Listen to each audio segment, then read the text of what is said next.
¿Qué tal? ¿Cómo están? Bienvenidos a esto que es 26 Internacional. Hoy nos va a acompañar Eduardo Martínez. Vamos a estar tratando temas cruciales. Porque, por ejemplo, pasó el G20 y vinieron los grandes líderes. Por lo menos los que se ven, los que tienen el poder, los que se ven. Y estuvieron hablando. Aquí habíamos dicho que, más allá de todo el andamiaje visible, lo importante era el cara a cara entre esos líderes. Y vamos a hablar de una de esas partes, el cara a cara, el que nos interesa. Desde mi punto de vista, Eduardo podrá estar de acuerdo o no, tres grandes líderes, por lo menos para tener en cuenta. Putin, el presidente de China y el presidente de los Estados Unidos. ¿Qué pasa entre China y los Estados Unidos? Ya pasó el G20. ¿Y ahora qué? Y le pregunto a Eduardo, ¿y ahora qué? China, Estados Unidos. ¿Tregua?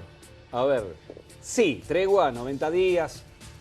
Eso hay que ver cómo camina hacia futuro. En realidad lo que se está haciendo es postergar un tema, una guerra de aranceles que viene de larga data. Hay tan poco flujo internacional que cada mercado está tratando de agarrar todo lo que puede y obviamente que ahí las potencias es donde tienen más posibilidades de ubicar por presión y demás, ubicar sus propios productos. Todos los países emergentes o periféricos la tenemos un poco más complicada, ¿no? Tenemos que andar medio pidiendo. Como siempre. Como siempre. Y de alguna manera quizás se vivió todo esto, que fue muy importante, ¿no? Porque realmente fue muy importante. Eso no lo podemos negar. No. De una manera quizás un poco exitista, muy a la Argentina, ¿no? Muy a la Argentina. Por ejemplo, nos tocó a nosotros organizar la final del mundo. Y es un honor. Cierto. Es un honor. Cierto. Y salvo algunos retrasos y algunas memes que hemos regalado, ha salido muy bien. Sí. ¿No? Bueno, organizamos la final del mundo y salió muy bien. Ahora, en la cancha estaban otros. Ah, ¿no estábamos nosotros? No estábamos nosotros. ¿Qué me querés decir con eso? En la Pero cancha estaba nosotros. Estados Unidos, Cierto. estaba China. Sí. Ese era el tema central, Cierto. porque era un tema que perjudicaba a todos, porque capaz que la gente no entiende. Son dos monstruos económicos que estaban en guerra económica, que son estas guerras modernas, ¿no? Y Bueno, se Mao, van castigando. Perdóname que te interrumpa. Mao decía que todas las guerras son económicas. Son económicas. Bien. Y también a veces se subestima la cantidad de población que tiene China. Claro. De hecho, por ejemplo, hablando de Mao, dicen que la guerra de Corea pasa un impasse ahí a mediados del 52 cuando Mao, después de hacer una invasión, levanta el teléfono, llama a Truman y le dice, si todos los chinos nos ponemos de acuerdo y damos una patada al piso, el mundo tiembla. Como diciendo, mira, yo no tengo demasiada tecnología, pero tengo mucha gente. Claro. Y tiene una mano de obra realmente importante y eso Estados Unidos sabe. Es que la fábrica un del tema. mundo, yo la llamo la fábrica del Exactamente. mundo. No solamente el problema creo que es con Estados Unidos, es mi visión.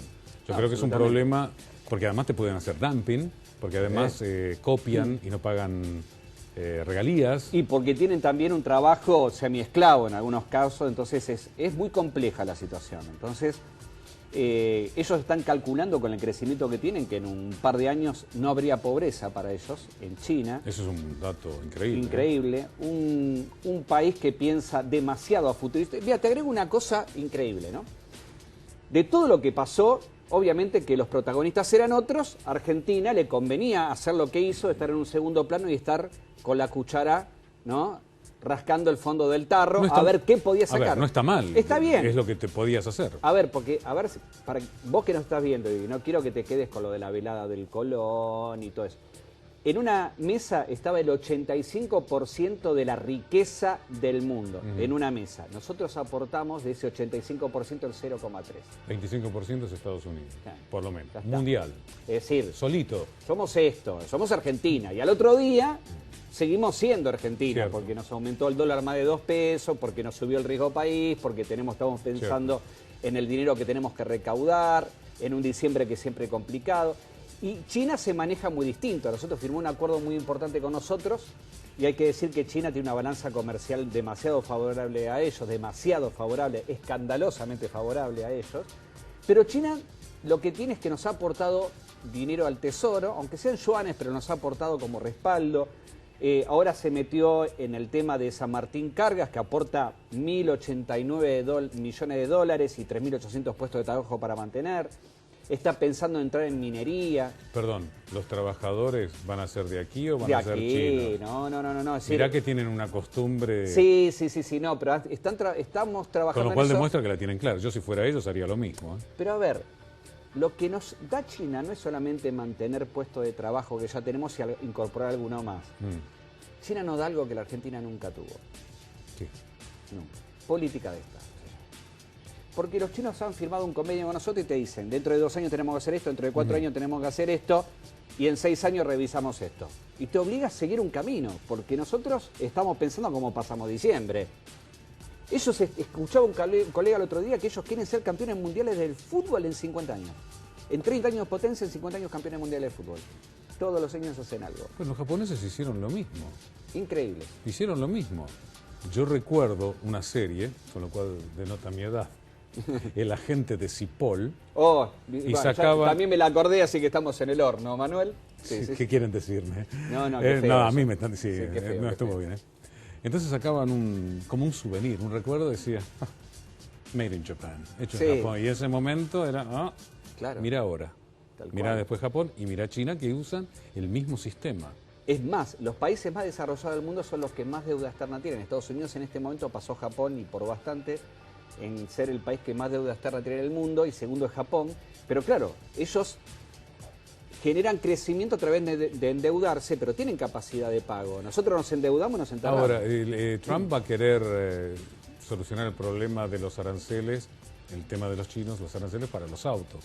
Pues las automotrices están en problemas en los Estados Unidos. Ahora, algunos dicen, bueno, 90 días, pero acá va a haber un choque de trenes, porque bajaron la velocidad, pero van los dos por el mismo riel. Es que me parece que está pasando lo que pasó con otras guerras convencionales en el siglo XX, como pasó en algún momento con la Guerra Fría y los acuerdos SALT y todo eso, que se llegan porque se dieron cuenta que no podían redoblar más la apuesta. Entonces llegaron un momento y dicen, acá perdemos todo. Entonces, creo que hubo mucho de eso, y si hay una victoria... Sí, pero China no va a ir contra Estados Unidos y la deuda la compraron La ellos. compraron ellos. Para que entienda la gente, la deuda externa norteamericana es prácticamente la compró China. Más o menos si vos fueras el chino y yo Trump.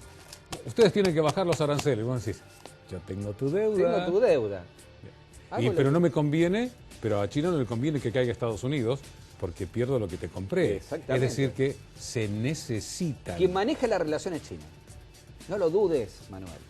El que maneja la relación y maneja los tiempos es China. Los demás hablan para la tribuna.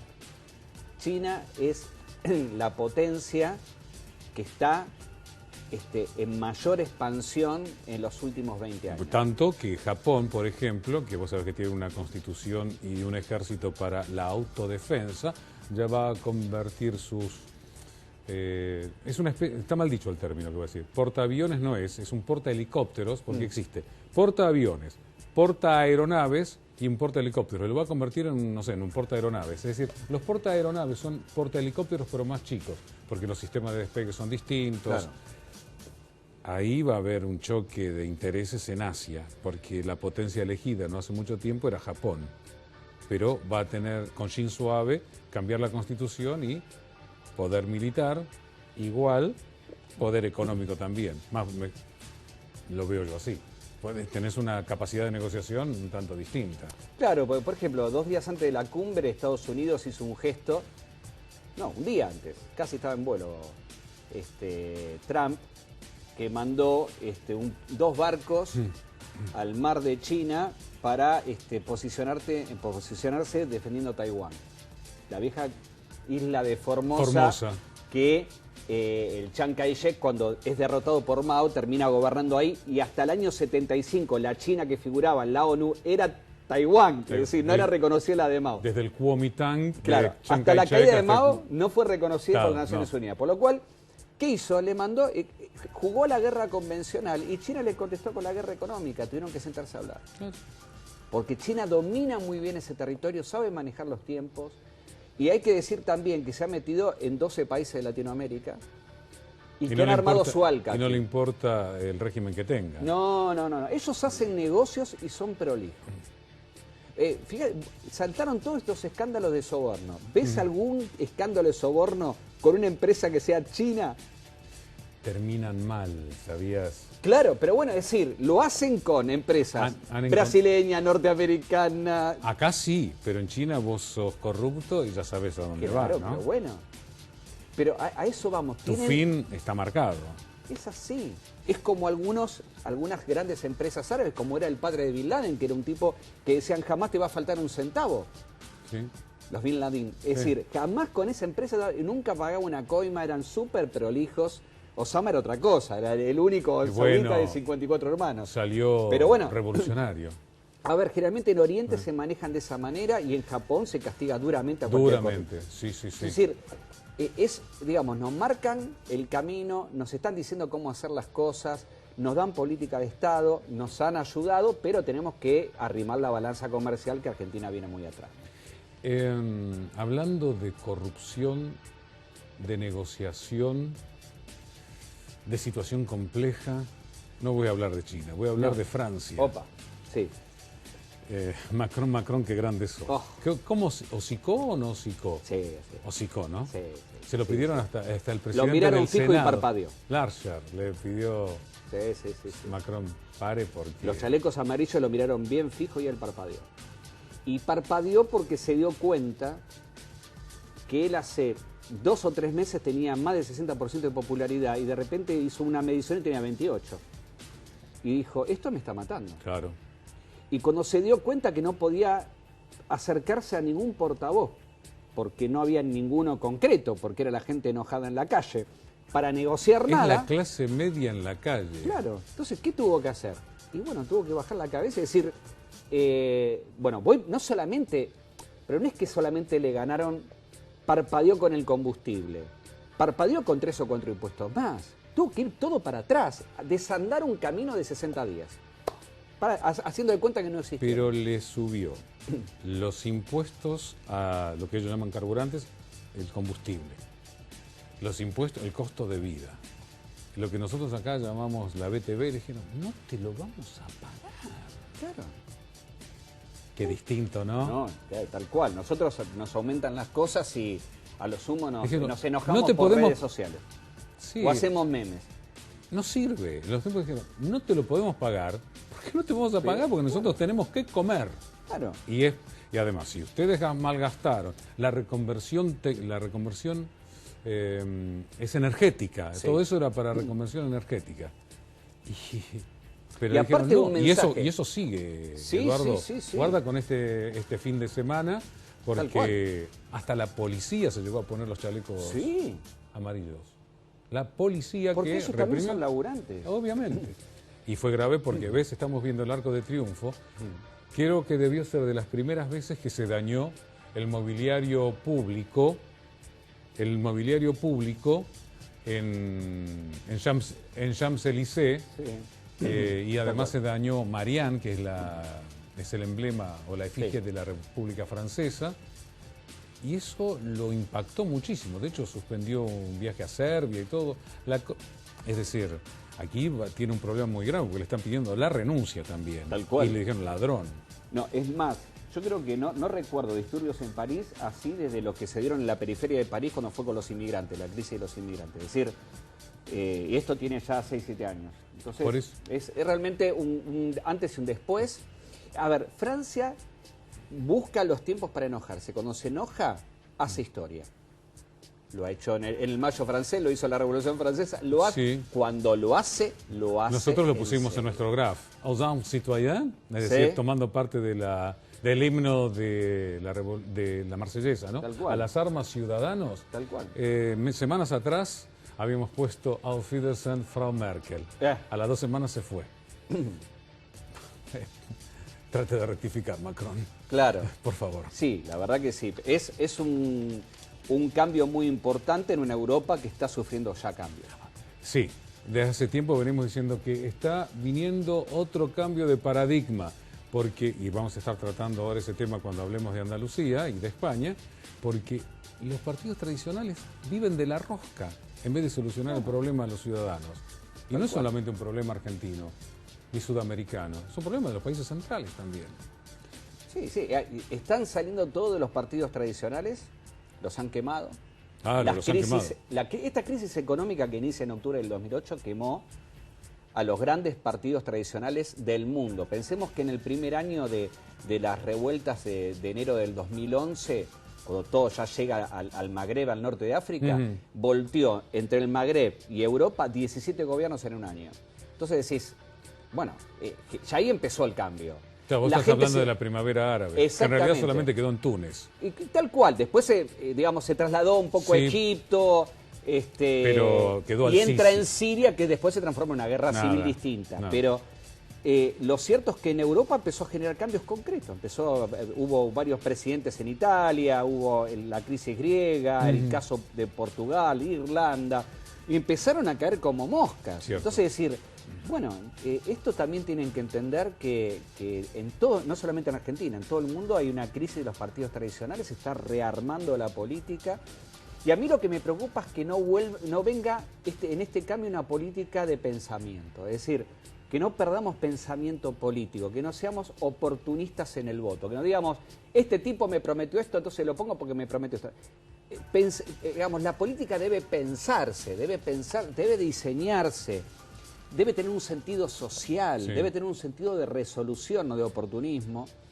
Y cada vez que los políticos utilizan los momentos que hay de moda y lo quieren utilizar, últimamente la gente está más avivada con esto, diciendo esto, está bien que yo lo quiero, pero lo estás usando para quedarte en el poder. Claro, digamos. ese cambio, por ejemplo, se ha visto muy bien en las actitudes que tuvo, por ejemplo, López Obrador, Claro. que había intentado desde hacía mucho tiempo lograr la presidencia de los Estados Unidos mexicanos hasta que finalmente lo logró y ha hablado que lo que había que combatir era la corrupción y la pobreza, Claro.